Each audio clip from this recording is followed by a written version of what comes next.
Imagine this.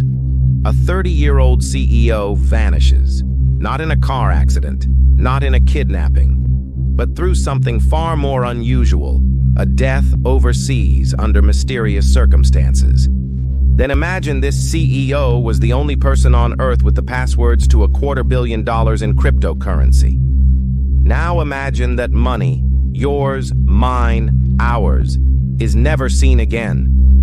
This isn't fiction. It happened. In Canada, in cryptocurrency, and the man at the center, Gerald Cotten, a young tech genius, a charming frontman, and maybe, just maybe, a master con artist who faked his own death and walked away with everything.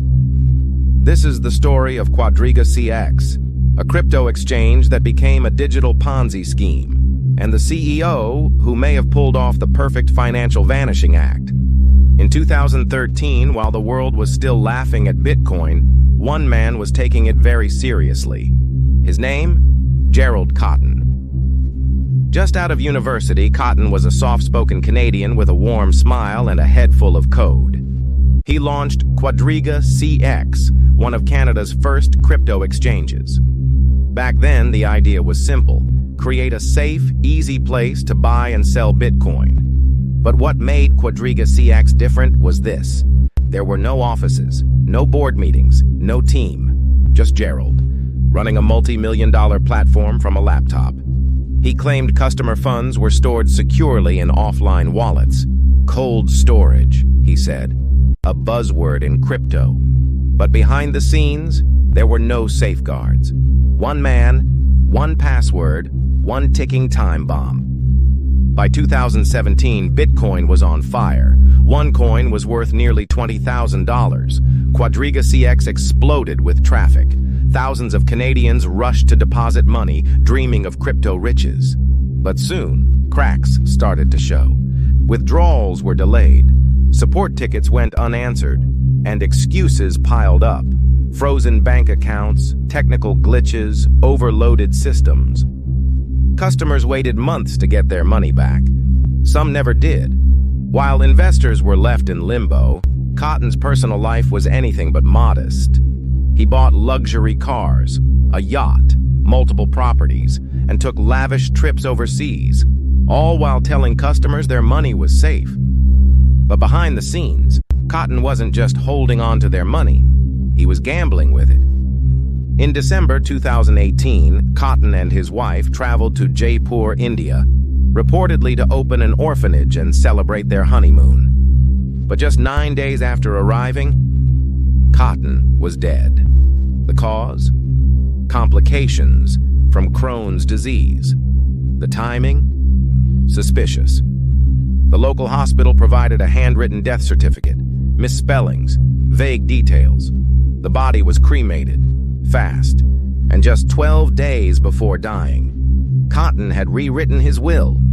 He left everything, luxury assets, real estate, even his airplane, to his wife, Jennifer Robertson, including no mention of how to access the crypto wallets. The result? $250 million in digital assets, gone, vanished into the void of blockchain. As the public learned of Cotten's death, panic erupted.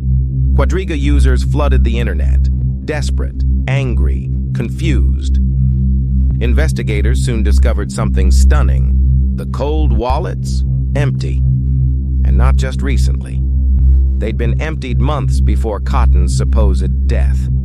That meant the money was already gone, long before he boarded a plane to India. And where did it go? According to forensic audits, Cotten created fake user accounts on his own exchange, names like Chris Marquet, and traded against real users, faking volume, inflating the books, and quietly draining funds. It wasn't a crypto exchange, it was a one-man casino. With the facts unraveling, the story took a darker turn. What if Gerald Cotten never died? Internet sleuths began digging. They uncovered Reddit posts Cotten made years earlier, asking how to handle crypto if someone dies unexpectedly. He'd studied identity obfuscation. He had experience moving funds through hard-to-trace exchanges. and he was no stranger to offshore tax havens. In 2020, victims formally requested that Canadian authorities exhume Cotten's body. But to this day, the body remains untouched. The case? Unsolved. And the money? Still missing. Gerald Cotten's story isn't just a crypto scandal, it's a warning. A warning about trust. About how one man, armed with charm, access, and zero oversight, can build a digital empire and vanish with a fortune. Some still believe he died in India. Others believe he staged the entire thing, watching from a distance as chaos unfolded. Either way, the facts remain. Over 76,000 users lost money. $250 million vanished. And one man held the keys. In the world of crypto, where money exists only as code, it's not the blockchain that fails. It's the people. If it's crooked, we expose it. This is Crooked Stories. Subscribe for more.